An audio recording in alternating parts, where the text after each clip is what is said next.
A ver si aquí ya mejor, un poquito mejor con la iluminación. Ya está con nosotros Ana Mariel Morales, quien va a fungir como nuestra mentora también, en conjunto con la doctora Elena López Gavito. Tendremos ahora sí que mucha tela de donde cortar, mucha información de donde podemos aprender esta noche de hoy. Y para que valga la pena estar aquí un viernesito social, se presta para salir, se presta para desconectarse, y si ya estamos decidiendo estar aquí conectados con los temas, enriqueciéndonos de conocimiento, pues hay que participar, ¿no cree, doctora Elena? Hay que invitar al público que se involucre con comentarios, saludos, preguntas. Si ya estamos aquí, pues vamos aprovechando, ¿sí o no, doctora? Bueno, sí, como introducción es un tema de gran relevancia, porque Correcto. pues es un problema de salud pública y lo más importante es precisamente el abordaje que se va a dar de la detección temprana. Y tenemos una experta cirujana coloproctóloga que nos va a hacer favor de ser nuestra mentora invitada. Y pues desde luego que Carla, que ya está más que lista, está muy contenta, ¿verdad? Este día, porque pues ella es la estrella de la noche, programa, ¿no? Entonces, es la que te sí. pone el peso en la espalda. Doctora Carla, ¿puede prender su cámara para vernos aquí en el panel? Hola. Perfecto. ¿Cómo está, doctora Carla? Un gusto me da saludarla. Bien, bien, gracias. Aquí, desde Guadalajara. Con Desde frío Guadalajara. también. ¿Cómo está el clima allá en Guadalajara? Pues yo ya siento frío. ¿Ya está haciendo el frío? Ya. No tanto como Monterrey, yo creo, pero... Yo creo que ahorita estamos a la par. Empezó a entrar el frente frío acá en Monterrey, pero estuve en Guadalajara hace poco y se sentía muy similar, para ser honestos. Y bueno, ya dando las 8 en punto, horario del centro de México, quiero darle de manera formal, presentar a la doctora Carla Villa. Ella es médico cirujana y partera por la Universidad de Guadalajara, la UDG, con especialidad en cirugía general por el Centro Médico Nacional del Occidente, IMSS. Es residente de primer año con subespecialidad en coloproctología por el Hospital Civil Fray Antonio Alcalde. ¿Es correcto, doctora Villa? ¿Algo que quiera añadir? No, correcto. Perfecto. Bueno, pues ella nos dará un gran tema en esta noche de hoy, en esta voz de residente con la especialidad de cirugía general. Quiero invitar al público a varias cosas. Primero, que nos siga en Facebook, en Instagram, nos encuentra como La Voz del Residente. Estamos en YouTube como Medical Legal Center. Todo lo que hoy se exponga de la mano de la doctora Villa se va a subir al YouTube por si se pierden algún cacho o lo quieren compartir con sus amigos y familiares. Ahí lo pueden encontrar en Medical Legal Center. También se queda en Facebook en vivo, entonces ahí también lo pueden agarrar y tomar como referencia. Un saludo, quiero mandar un saludo a Gustavo Herrera, que nos saluda desde Morelia, Michoacán. Gracias por estar con nosotros, Gustavo. Y bueno, regresando aquí al tema, les voy a explicar cómo está la dinámica. La doctora Villa tendrá 30 minutos para exponer su tema. Cuando termine, la doctora Elena López Gavito y la doctora Ana Mariel Morales Aguirre entrarán para mentorear. ¿Qué es esto? ¿Qué es mentorear? Bueno, complementar la charla de la doctora Villa, cuestionarla si es necesario, y pasaremos posteriormente con el mejor público, que son ustedes, quienes son los que le terminan también poniendo saborcito a este programa, haciéndolo más enriquecedor. No le dejen todo el trabajo a la doctora Villa, ustedes también complementen, pongan comentarios, todo lo que se ponga a través del icono de chat o de preguntas y respuestas se dice al aire. Y de eso nos encargamos yo, su servidor Tony Bachi, junto con la doctora Elena López Gavito y la doctora Morales, quien le vamos a dar voz a cada uno de sus comentarios, saludos y preguntas. Y hablando de saludos, nos escriben desde Perú, también público internacional, doctora Villa. Entonces, sin más preámbulo, vamos arrancando. Doctora, ¿puedes compartir su pantalla, por favor? Sí. Va, perfecto. Sí, a Giampiero y la Saca desde Perú nos saluda. Muchas gracias y arrancamos, doctora. Muchas gracias por estar con nosotros. Le dejo micrófonos, público y cámara. ¿Ahí ya pueden ver? Sí, adelante. Ok, perfecto. Bueno, pues primeramente quiero agradecer la invitación por ustedes para este tema. Es un honor y bueno, pues vamos a empezar sin preámbulos. Yo soy la doctora Carla Villa, soy residente de primer año del Hospital Fray Antonio Alcalde de la subespecialidad de coloproctología y vamos a abordar el tema de perlas en el abordaje diagnóstico del cáncer colorectal, que como la doctora comentaba, pues es un problema de salud muy grave. Entonces, bueno, iniciamos. ¿Qué tiene que ver Black Panther? Es el Chadwick Boseman, no sé si todos ustedes lo conocen, él es King T'Challa de, pues de todas las películas que aborda lo que es Marvel. Pues bueno, él a sus 39 años de edad fue diagnosticado de cáncer colorectal en estadio 3, ya una etapa bastante avanzada. Y pues bueno, él se sometió a tratamiento quirúrgico y a quimioterapia y pues prácticamente él en el 2018 incluso salió esta película que fue Black Panther y es de admirar, vaya, que a pesar de todo el tratamiento y a pesar de la sintomatología y de pues cómo abordó su patología, pues él estuvo presente y pues bueno, desafortunadamente su enfermedad progresó a etapa 4, que como vamos a ver, yo creo que una de los principales temas de este tema es que pues se puede diagnosticar de manera temprana y que es pues 100% prevenible, ¿no? Entonces pues él fallece el 28 de agosto del 2020 y se dice que al momento de fallecer ha tenido uno de los tweets más grandes con mayor abordaje de personas, 7 millones de personas en tweet donde se anunciaba su fallecimiento en el 2020, ¿sí? Entonces quería empezar con eso. Y bueno, la agenda de hoy, pues nos vamos a abordar su epidemiología, la patogénesis, cuáles son los factores predisponentes que nos van a hacer a nosotros poder llegar a tener un cáncer colorectal, cómo se va a presentar clínicamente, el diagnóstico y el screening, ¿no? Que es dentro de lo más importante a mi parecer. Entonces, bueno, el cáncer colorectal va a ser un tumor maligno que se va a originar dentro de las paredes del intestino grueso en todos sus segmentos, ¿sí? Desde el ciego hasta sigmoides y al recto. Y bueno, va a ser una enfermedad común y letal cuyo riesgo va a estar desarrollado por factores ambientales y genéticos, como lo vamos a ver más adelante, y pues hablamos de un problema de salud pública bastante grave. Se dice que la mayoría de ellos van a progresar como lesiones premalignas en un inicio como pólipos adenomatosos y en un periodo de 5 a 10 años se puede transformar con la secuencia adenoma-carcinoma de Bolgenstein, que vamos a ver más adelante, lo que lo hace pues bastante prevenible. El 95% de los cánceres colorectales van a surgir de adenomas preexistentes. Entonces, hablando de epidemiología mundial, estas son cifras tomadas del año 2020 de la World Health Organization, hablando de la incidencia en número 3 del cáncer colorectal, con esta cantidad de personas, 1.931.590 personas, tomando en cuenta el 10% de todos los cánceres a nivel mundial, y va a ocupar el número 4 en la mortalidad de todos los cánceres, con 935.000 personas, 133.000. Entonces, hablando entre hombres y mujeres, en los hombres va a ser la tercera causa en incidencia y la cuarta en mortalidad, y en mujeres va a ser el segundo en incidencia y el tercero en mortalidad, ¿sí? Entonces, pues son cifras bastante altas a considerar. En cuanto a incidencia y prevalencia, pues vemos que vamos a estar, como ya les comenté, en tercer lugar a seguir. Antes tenemos al pulmón y mama, ¿sí? Entonces, en cuanto a muerte, aquí pues ya lo vemos como lo hablaba yo, el 9.4%, pues hablando y considerándolo como bastante alto. ¿Y qué pasa en América Latina? Nosotros estamos aquí con una prevalencia en el 2020 de 96.108 casos. Y específicamente, ¿qué pasa en México? Tenemos una incidencia en tercer lugar en el 2020 con el 7.1% del total de los cánceres. Y en cuanto a mortalidad, pues el cuarto lugar, ¿sí? Aquí estamos en esta lista como primero de causa de muertes en México y de incidencia. Primero tenemos el de próstata, después el de pulmón y estamos en tercer lugar con el cáncer colorectal. Y bueno, eso me gustó solo para abordarlo, es el estimado del 2020 al 2040. Vemos cómo prácticamente pues se dobla la cifra, ¿no? Es bastante alarmante y por eso la importancia del screening y pues de este tipo de temas para poder abordar más allá de saber qué voy a hacer cuando ya tengo el cáncer, sino qué voy a hacer antes para prevenirlo. Entonces, el cáncer colorectal, hablando de bases moleculares, vamos a tener 3 vías.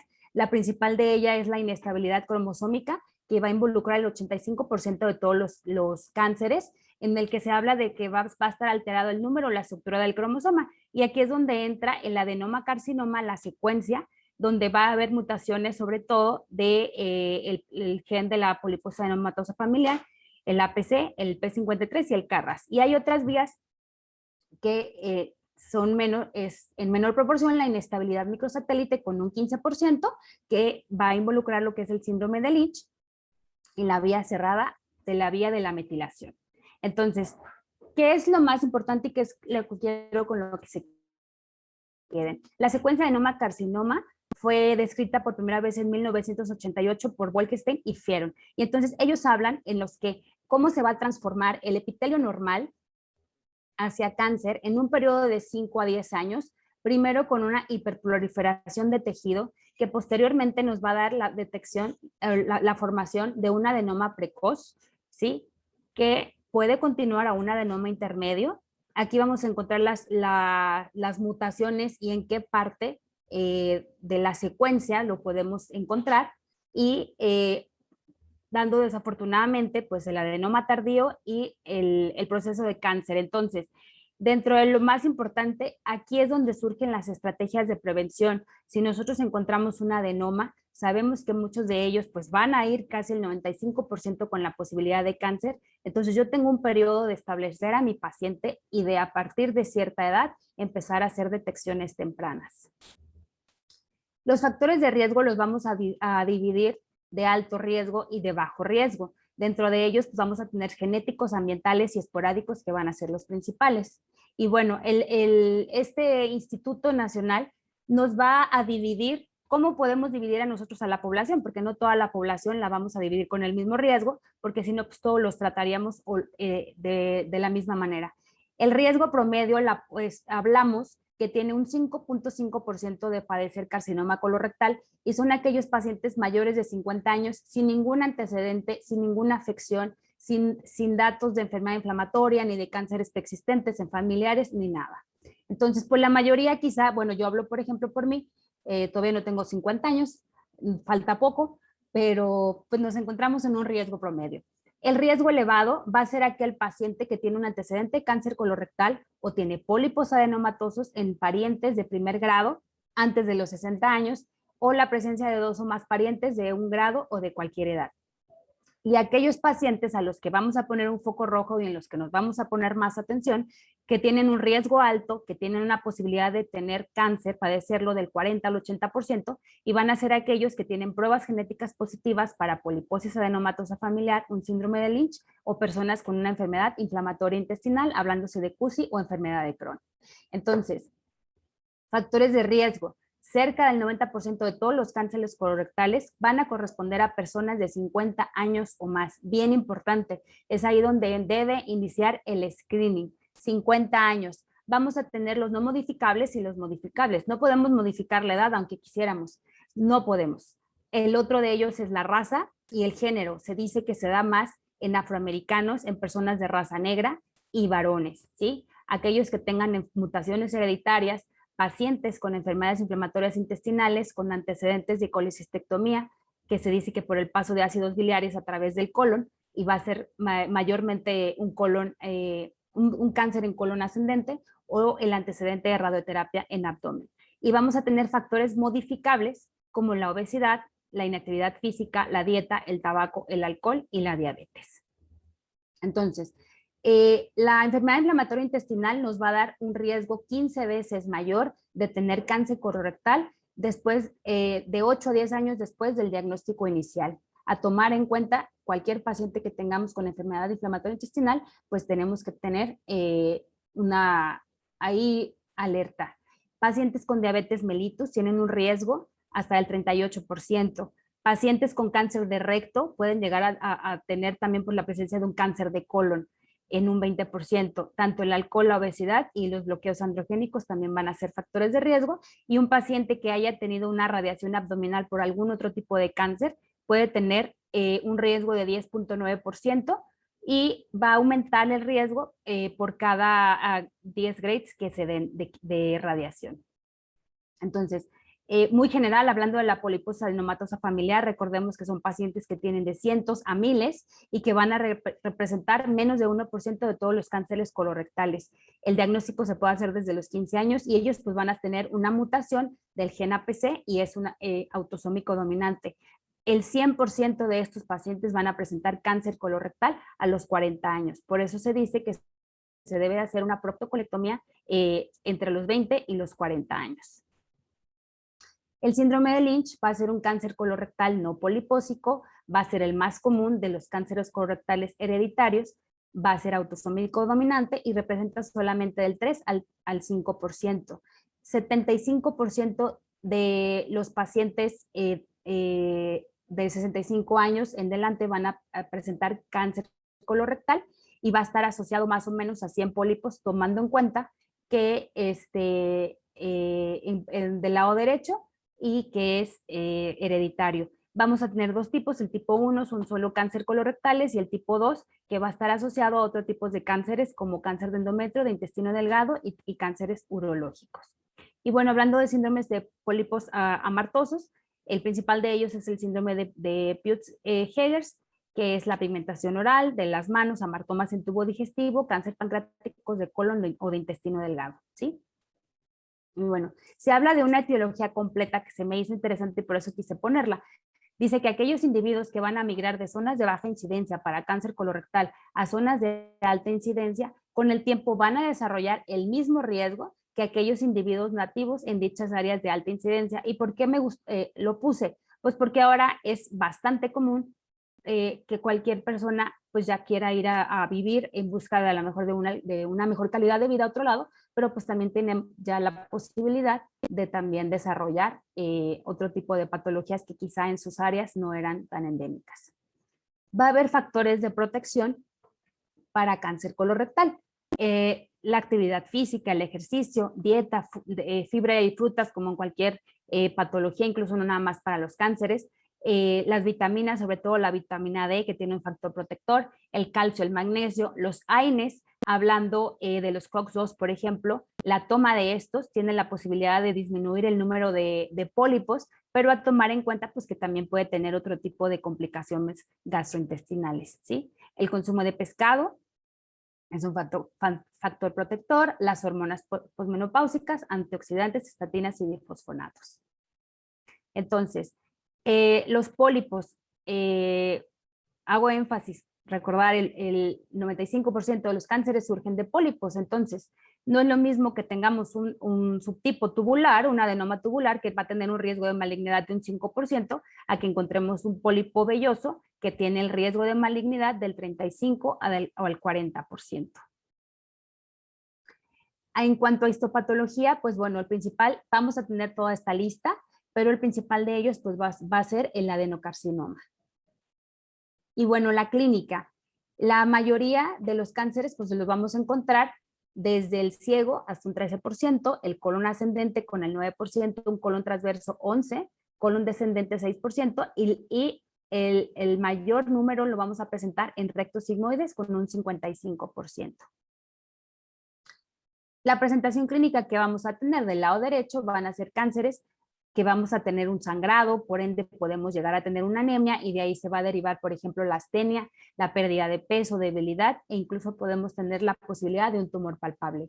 En el lado izquierdo, que es donde más se va a presentar, pues vamos a tener datos de obstrucción intestinal, pacientes que tienen hábitos en los hábitos intestinales, disminución del calibre de las heces, estreñimiento incluso, puede haber dolor y esto debido, también por ende nos puede dar perforación. Cuando hablamos ya de que tenemos fístulas, de que tenemos fiebre, de que tenemos datos de sepsis, pues hablamos de un tumor con una invasión local. Y bueno, en cuanto al diagnóstico, para poderlo diagnosticar tenemos una amplia gama ya sea de equipos, pero también importante tomar en cuenta que lo principal es la historia clínica, bien detallada, antecedentes heredofamiliares, si hay alguien que tuvo cáncer en la familia, a qué edad específicamente, porque de eso depende qué años antes empiece el screening en ese paciente. Entonces, vamos a iniciar con el tacto rectal, es sencillo y bien tolerado, a la mayoría no le gusta. pero se debe de realizar antes de toda endoscopia del recto y del colon. Hay que darle la seguridad al paciente, ¿verdad? De que alguna vez algún maestro mío dijo, el que no mete el dedo, mete la pata, y ahora que estoy en este ámbito de la coloproctología me queda muy claro. Va a proporcionar información sobre el contenido y la patología del canal anal, recto distal y órganos adyacentes, y va a permitir evaluar incluso la función de los músculos de la continencia. Puede ser tan sensible como del 76% y puede llegar a ser muy específico del 91%, pero no por eso vamos a decir que ya vamos a hacer tacto rectal y vamos a omitir pues otro tipo de estudios, pero vamos siempre a abordar con un tacto rectal. Posteriormente vamos a hablar del estudio basado en heces. El primero y el que ha estado presente desde hace muchos años es la sangre oculta en heces, que va a detectar pues la hemoglobina, pero no nada más de sangre humana, sino puedes tener, si el paciente ingirió carne o cualquier producto animal, puede tener falsos positivos, ¿sí? Entonces, pues tiene uno que especificarle al paciente, debe de ciertas restricciones alimentarias y demás, pero aún así es bastante específico con un 98%. Surge posteriormente sangre oculta por inmunohistoquímica, que es el FIT, y que va a detectar específicamente solamente sangre humana, con una sensibilidad del 60 al 85% y una especificidad del 95 al 97%. Hablando de novedad o de algo más nuevo que quizá hay en otros países, la prueba fecal de ADN, que es el FIT de AN Cologuard, que aparte de identificar la presencia de sangre humana, la hemoglobina humana puede darnos la presencia de mutaciones genéticas, ¿no? Entonces, pues suena bastante prometedor. Yo no sé si en México incluso ya exista, quizá sí, quizá no, pero creo que que más adelante lo vamos a ver, pero bastante costeable y a lo mejor más asequible en un instituto, pues podemos tener lo que es el FIT, ¿sí? Entonces, posterior a sangre oculta en heces, si encontramos una sangre oculta positiva, pues bueno, ¿qué continúa? Una colonoscopía. La colonoscopía pues va a ser el gol estándar, nos va a permitir la visualización directa de la mucosa colónica, tomar biopsia de lesiones y extirpar pólipos en todo el colon. Tiene una sensibilidad y una especificidad muy altas del 96 al 98% y lo más interesante, puede llegar a disminuir hasta un 31% la mortalidad por cáncer colorectal. Claro, vamos a tener pacientes a los que no se va a poder lograr realizar. ¿Y qué podemos hacer ahí? Bueno, pues podemos valorar una colonografía o una resonancia magnética. Estas son algunas de las imágenes de la colonoscopía, ¿sí? Que pues nos permite ver, visualizar totalmente hasta el ciego. Y hablamos de una colonoscopia completa cuando podemos llegar hasta ciego, intubarlo y dar un espacio de retirada de hasta 7 minutos. Podemos hablar también de la sigmoidoscopia flexible, que va a visualizar el tracto distal del colon solamente. Tiene una baja tasa de complicaciones y a diferencia de la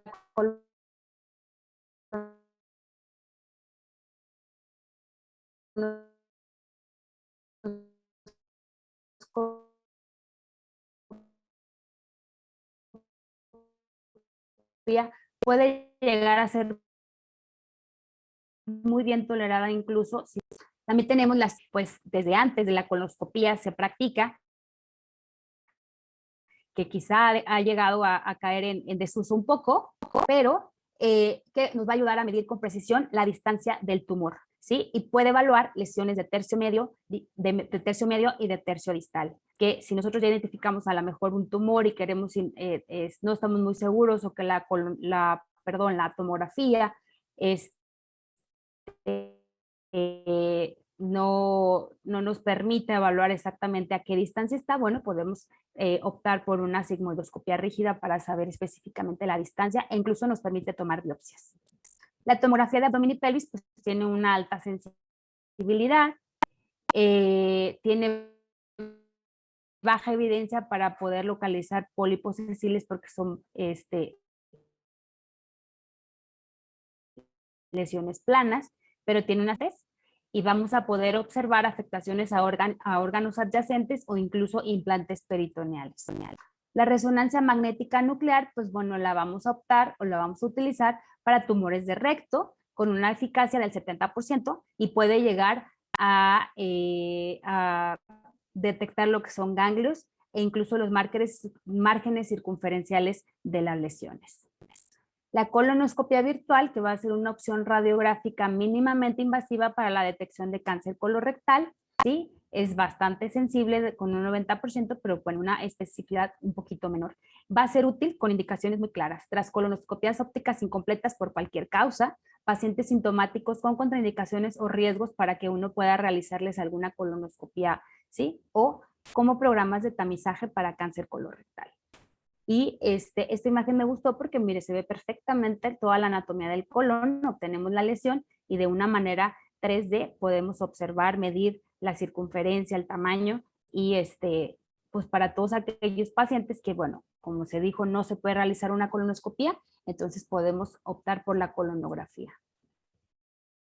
El enema de vario, que bueno, ya está quizá en desuso, puede llegar a detectar adenomas de hasta más de 1 centímetro en un 50%, puede detectar pólipos hasta en un 39%, pero tiene la desventaja que puede llegar a no detectar cánceres colorectales en un 15 a un 22%. Entonces, pues ahorita no hago mejor un enema de vario, empiezo por la sangre oculta en heces y ya si tengo una sangre oculta en heces positiva, pues derivo a una colonoscopia. Solamente lo puse como antecedente, ¿no? De que existe y de que pues sí se sigue realizando, yo los he visto.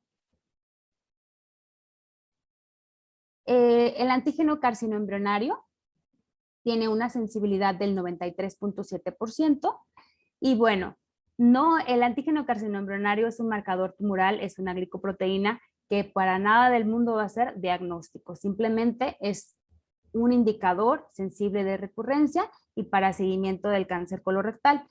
Se tiene que tomar en cuenta que no todos los cánceres colorectales, incluidos ya detectados con colonoscopía, lo van a llegar a tener positivo, ¿sí? Pero no por eso, no porque no esté positivo se trata uno de un cáncer colorectal, pero hay aquellos cánceres colorectales que incluso no lo van a elevar. Por eso no es un marcador de diagnóstico, simplemente es un marcador para seguimiento y recurrencia. El PET scan es un auxiliar diagnóstico en la búsqueda de recurrencia y en la búsqueda de metástasis. Y bueno, las etapas clínicas, nada más para recordarlas, vamos a tener como el TNM de cualquier cáncer y vamos a intentar, o bueno, más bien encontrar a nuestro paciente en una etapa 0, en una etapa con adenomas, bueno, ese será como el panorama más dulce, ¿no? Encontrar a todos los pacientes de esta manera, pero pues con todos estos procesos de screening y demás, pues evitar que los podamos encontrar ya en etapas avanzadas como le pasó al Quincha, la verdad, que ya David Boswell. Entonces, vamos a hablar de screening. ¿Qué dice la Sociedad Americana de Cáncer? Pues pretende disminuir la mortalidad por cáncer colorectal hasta en un 20%. Vamos a tener los test basados en las heces y las examinaciones estructurales. Los test basados en heces, vamos a hablar de la inmunoquímica fecal o la guayaco, la que se tenga, lo ideal es esta, cada año, ¿sí? O el test de DNA, que es el Cologuard, cada 3. Hablando en pacientes de bajo riesgo. Las examinaciones estructurales, pues bueno, vamos a realizar una colonoscopía cada 10 años o una colonografía cada 5 años en caso de que no se lo podamos realizar o una rectosigmoidoscopia flexible cada 5 años. Entonces, ¿qué pasa si yo tengo pacientes con pólipos en mi colonoscopía? De 1 a 3 pólipos adenomatosos con displasias de bajo grado, podemos repetir su colonoscopía cada 5 a 10 años. Si tenemos adenomas de 3 a 10 o uno de 1 centímetro, ya sea velloso o con displasias de alto grado, pues vamos a realizar la colonoscopía cada 3 años. Si tenemos más de 10 adenomas, tenemos que realizar la colonoscopía antes de esos 3 años y si encontramos un adenoma sesil que se logró retirar, resecar en su totalidad, tenemos que repetir una colonoscopía de 2 a 6 meses posteriores a la resección. Y bueno, en cuanto al screening, este es un estudio que incluso se realizó en nuestro hospital. Es un trabajo que se publicó en la revista MD Y que bueno, ¿por qué lo puse? Porque me parece que yo de repente, pues sí tenía la idea, ¿no? De decir, bueno, ¿cómo puedo empezar con el screening cáncer colorectal? Pues me voy inmediatamente a una colonoscopía, ¿no? Una colonoscopía que sí es bastante sensible y bastante específica, pero pues va a tener ya un costo, estos costos son en dólares, un poco más elevado, que iniciar con el screening, quizá a todos los pacientes que puede llegar a ser, que lo pueden llegar a tener en centros de salud de cualquier localidad, ¿no? En México, hablando de nuestro sistema de salud. Entonces, aquí les está pues muy interesante cómo nos dice, por ejemplo, que una sangre oculta en heces para pacientes de riesgo promedio, como ya lo vimos, que no tienen antecedentes en pacientes mayores de 50 años, ¿sí? Y que va a ser bastante específico y con un costo de 5 a 23 dólares, que pues es bastante económico. Entonces, pacientes con riesgo promedio o incluso riesgo elevado, le hago su FIT cada año, ¿sí?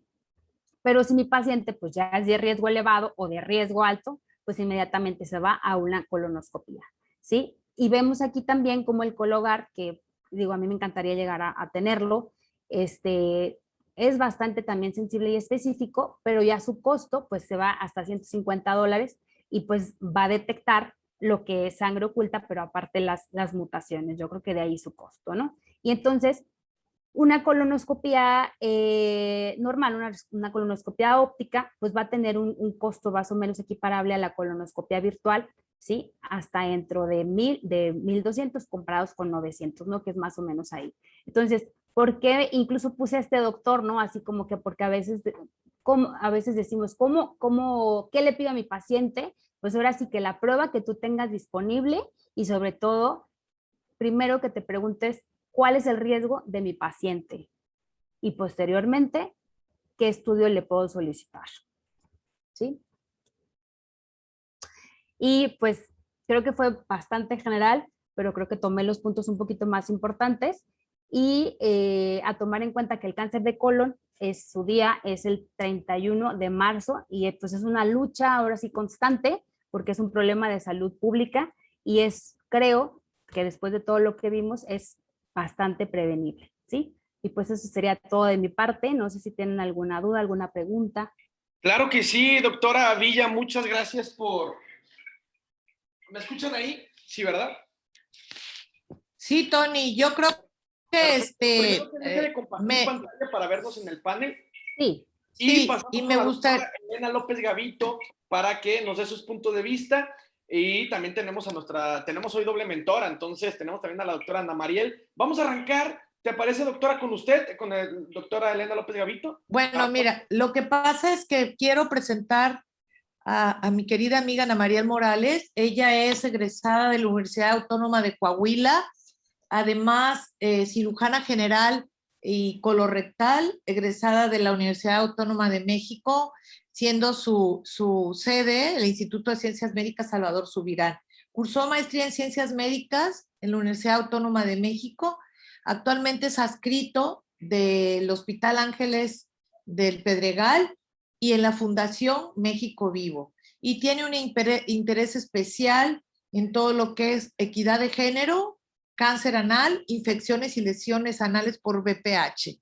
Y pues siendo ella una experta y sobre todo en detección, que es el tema del día de hoy, me permito cederle la palabra y darle la más cordial bienvenida, no sin antes felicitar a Carla por su excelente presentación. Creo yo que estamos muy orgullosas de ti porque abordaste el tema magistralmente y pues Ana Mariel no me va a dejar mentir y vamos a pasar al comentario de Ana Mariel que va a complementar la plática y después pasaremos a las preguntas y respuestas. Hay una mano levantada de la doctora Petra Chávez, pero siguiendo el orden del día vamos a cederle el uso de la voz a Ana Mariel Morales. Gracias, doctora, por la invitación. Gracias, Carla, por la presentación. Aunque debo decir que me gustaba más el ejemplo de Elizabeth Montgomery, esta actriz de Encantada que también falleció por cáncer colorectal. Hay varios puntos que me parece que es importante que queden muy claros, y es que para empezar, en México, a pesar del gran problema que representa el cáncer de este tipo, no tenemos un programa universal para tamizaje. El INCAN, a través de la doctora Itzel Vela, tiene este programa de detección que se realiza con FIT. Es un programa que al paciente no le cuesta nada, no tienes que ser paciente de cancerología, y de todas maneras es un centro en la Ciudad de México, ¿no? Entonces, pues desde ahí tenemos este gran problema Dame un segundo porque se me está acabando la pila. Tenemos este gran problema de tamizaje, no lo tenemos, ¿no? Y por ejemplo, Chadwick Boseman, el rey T'Challa, la verdad es que no hubiera entrado ni siquiera en el tamizaje porque falleció a los 43 años. Y creo que se lo diagnosticaron a los 39, ¿no?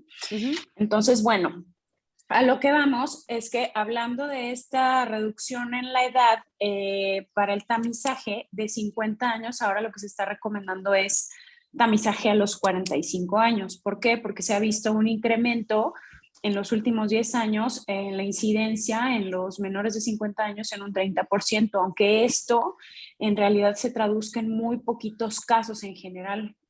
Y de todos modos, pues se recomienda, ¿no? Y lo malo es que en Estados Unidos tienen menos del 60% de cobertura de tamizaje en pacientes que lo necesitan, mayores de 50 años.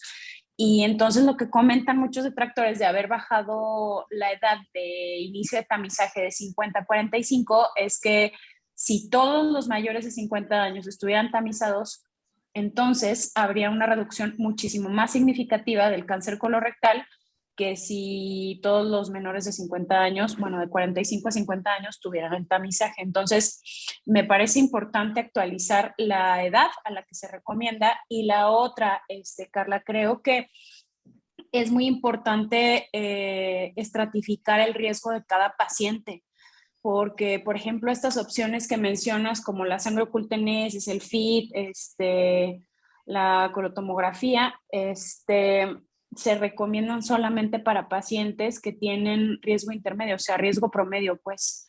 Para pacientes que tienen alto riesgo, que me parece también muy importante estratificar, lo mostraste como en una diapositiva que me parece de las más importantes, no sé si la podamos ver ahorita en la pantalla, es que si el paciente tiene historia personal de pólipos o historia familiar para cáncer colorectal, o inclusive si tiene estos familiares de primer grado afectados con cáncer colorectal, o antecedente de enfermedad inflamatoria intestinal o poliposis adenomatosa familiar, todo eso va a cambiar la edad de inicio para el tamizaje, ¿no? O sea, sabiendo que, por ejemplo, si tienes poliposis adenomatosa familiar, vas a tener que empezar el tamizaje pues como a los 12 años, y seguramente no vas a llegar a los 40 con colon, ¿no?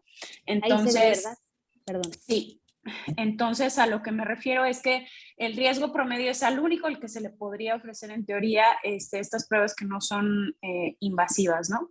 Sí. Y ahora, las pruebas invasivas, pues el Cologuard todavía no nos llega, el FIT sí, pero es en lugares bastante seleccionados, y como insisto, o sea, me parece un esfuerzo sobrehumano por parte de la doctora Itzel Vela del INCAN en favorecer este tamizaje, porque la otra es que te van a pedir que no tengas ningún tipo de sangrado ni síntoma por el ano. Ningún tipo de sangrado, nada de alteraciones en el hábito intestinal. La otra es que me parece muy importante que nosotros para nada fomentamos como esta educación en la población. Me parece bastante valioso el artículo publicado por el grupo de tu maestro, el doctor González Duarte, Ajá, yo sé, lo conozco, acabamos de estar en un congreso juntos, y se aplaude, nada más que pues ese es el chiste, ¿no? Que no tenemos políticas públicas que favorezcan el tamizaje de este cáncer tan importante. ¿Y por qué? O sea, la colonoscopia es un estudio que es bastante costoso, ¿no? Y que tiene complicaciones pues potencialmente graves, ¿no? Ahora, otra cosa, me parece muy importante que que delinees muy bien el algoritmo para el diagnóstico de cáncer colorectal. Si empiezas por la clínica, yo creo que ya tienes mucho ganado. Y es identificar factores de riesgo e identificar signos y síntomas. O sea, muchas veces los pacientes están rebotando de una consulta a otra, de un remedio a otro, y empezaron con 6 meses de cambios en el hábito intestinal. ¿Qué es lo que tenemos que hacer? Bajar nuestro umbral para la sospecha diagnóstica y ordenar un método de tamizaje en cuanto el paciente lo necesite, ¿no? Otra cosa que me pareció, bueno, no sé a qué te refieres con colonografía. Pues la que es tomografía, que con 3D. A la colotomografía. Colotomografía, okay. Así es. Ok. Esa te sirve para cuando tienes una colonoscopía incompleta.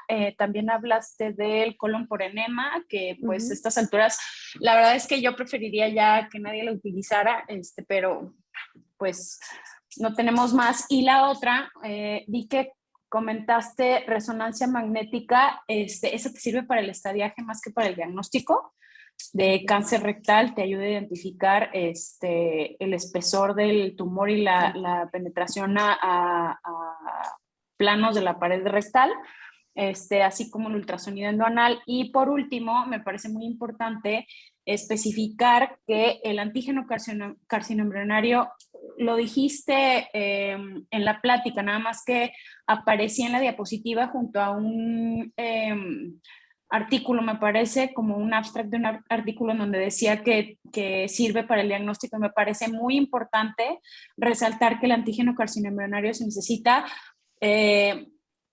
de manera inicial, antes de que el paciente haya sido intervenido, para monitorizar respuesta al tratamiento, es su utilidad. Si lo tienes después del tratamiento, ya no te sirve, ¿no? Entonces, más que nada eso. Uno, reconocer que aquí en México no tenemos políticas para tamizaje de cáncer colorectal. Dos, siempre recomendarlo a los pacientes solamente después de haberles estratificado el riesgo. Si entran en riesgo promedio, riesgo alto, o si tienen algún tipo de enfermedad que les aumente el riesgo, y ya saltándote a la colonoscopía, porque ya no les vas a pedir sangre oculta en heces, ni FIT, ni nada por el estilo. Por último, las modalidades para el diagnóstico, ¿no? Que sería básicamente la colonoscopía, ¿va? Con biopsia. Ese es el gold estándar. No, pues muchas gracias. Creo yo que se abordó el complemento, que era muy importante. Y antes de pasar a dar más comentarios, sí me gustaría que nos platicaras, Ana Mariel, lo que estás haciendo ahorita actualmente de la endoscopía anorrectal y pues el ultrasonido y todos los estudios que estás haciendo precisamente para BPH. ¿Nos podías ilustrar, por favor, con este tema? Porque creo que es importante. Mire, doctora, justo ahorita en el chat alguien preguntó si el BPH era etiología para cáncer colorectal, y no. O sea, lo que el BPH puede ocasionar en personas de alto riesgo, y las personas de alto riesgo serían hombres que tienen sexo con hombres, personas que viven con VIH, personas que han sido trasplantadas y que están en inmunosupresión, o mujeres cis que han tenido algún tipo de neoplasia genital, son las que están en mayor riesgo para tener cáncer anal derivado de lesiones secundarias a la infección por virus del papiloma humano. Sí. Estoy formando parte de un proyecto que se está llevando a cabo en el INCAN, que estudia personas que viven con VIH para identificar lesiones producidas por el mismo, precursoras o cáncer anal, ¿sale? Sí. Muy bien. Pues bueno, hay dos manos levantadas. Una es de Petra, que le he preguntado que si quiere hacer su pregunta, pero aparentemente quieren que se les encienda el micrófono porque no me han contestado. Les he preguntado sobre todo a Petra que es si quiere hablar o si tiene alguna pregunta. No sé si le pudiéramos nada más permitir hablar. Bueno, le vamos a permitir hablar. Sí, dinos, Petra. Ya tienes tu micrófono. ¿Ya puedes hablar, Petra?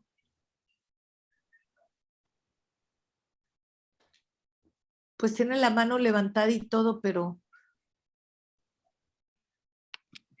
¿Cree que podamos compartirle para que sea anfitrión y si quiere decir su comentario en voz alta? Ya le compartí micrófono, pero si tú puedes ayudarme, ya le puse yo reactivar audio, pero yo creo que ella no lo ha puesto. Bueno, si no, a la persona que sigue con la mano levantada, que es Santa Gloria Aragón, también hay que permitirle hablar. ¿Ya te la hablé. hice panelista? Sí. ¿Puede hablar, señora Gloria? Doctora Gloria, ¿puede hablar? ¿Puede prender su micrófono?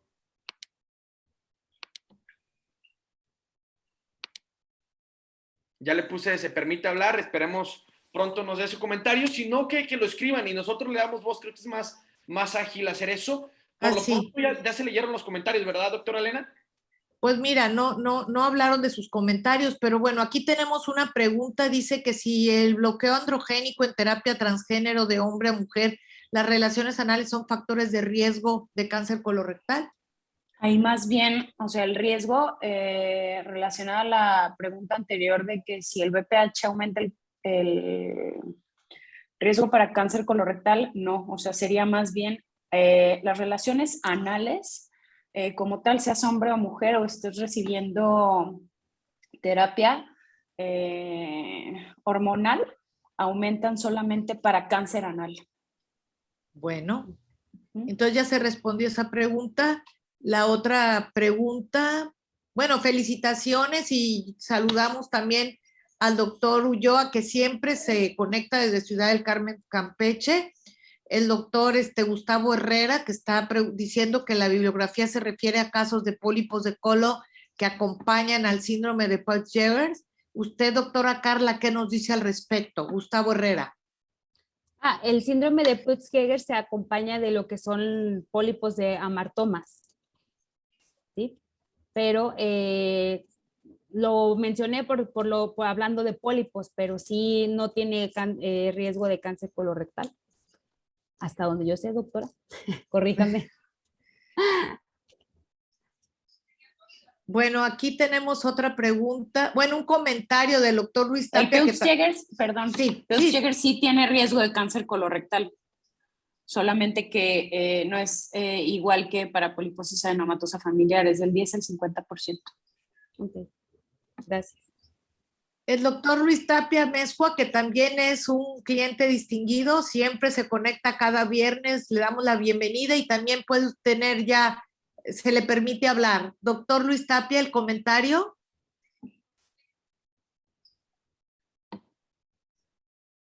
Les abrimos el micrófono. ¿Me escucha, doctor Tapia? Sí, ya me escuchan. Sí. Ya me escuchan. Sí, muchas gracias, doctora, por darme la palabra. Sí, una observación nada más. La colonoscopía tiene un índice de calidad y en ese índice de calidad está el abordaje al ciego, que la doctora nos hablaba de un 5% y que en la literatura nos menciona entre un 5 y 10%, y también la detección de adenomas. Para que nosotros podamos tener una calidad en la colonoscopía y la detección de los pólipos premalignos o el hallazgo ya de un cáncer colorectal, necesitamos una limpieza que la clasificamos. Bueno, hay varias clasificaciones, pero la más común es la de Boston, que le damos un puntaje por la limpieza que nos da. El paciente debe estar comprometido con esa limpieza.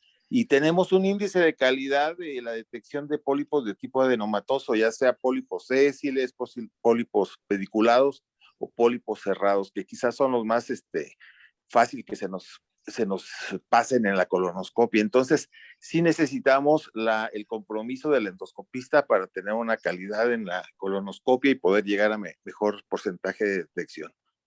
Ese sería mi comentario. Ay, pues muchas gracias, doctor, y también gracias por estarse conectando cada semana. Al contrario, pues, un gusto. Pues bueno. Súper importante. Sí, creo yo que ese comentario es muy importante.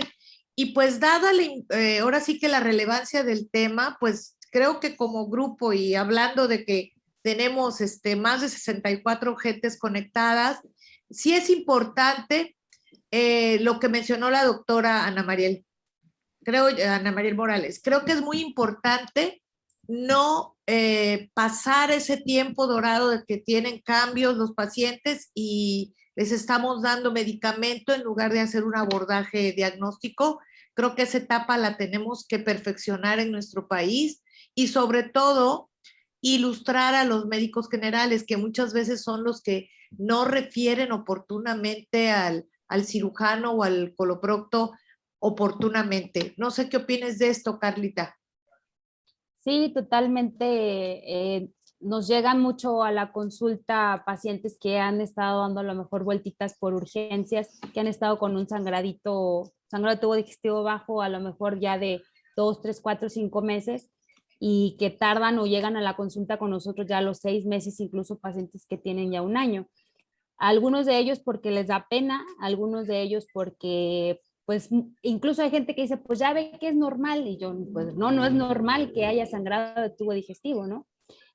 Pero sí creo que caer en cuenta en eso, o sea, de que si detectar a tiempo, ¿no? Incluso para los médicos generales o los médicos de urgencias, y derivar con tiempo antes de llegar pues ya en etapas más tardías.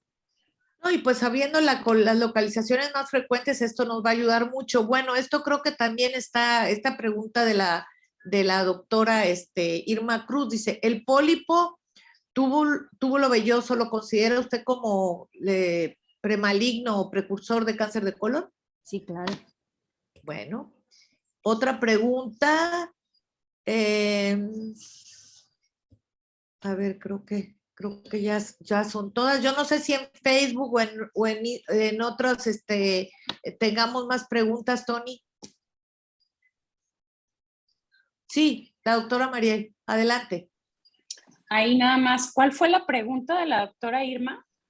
El pólipo precursor Velloso. de cáncer de colon.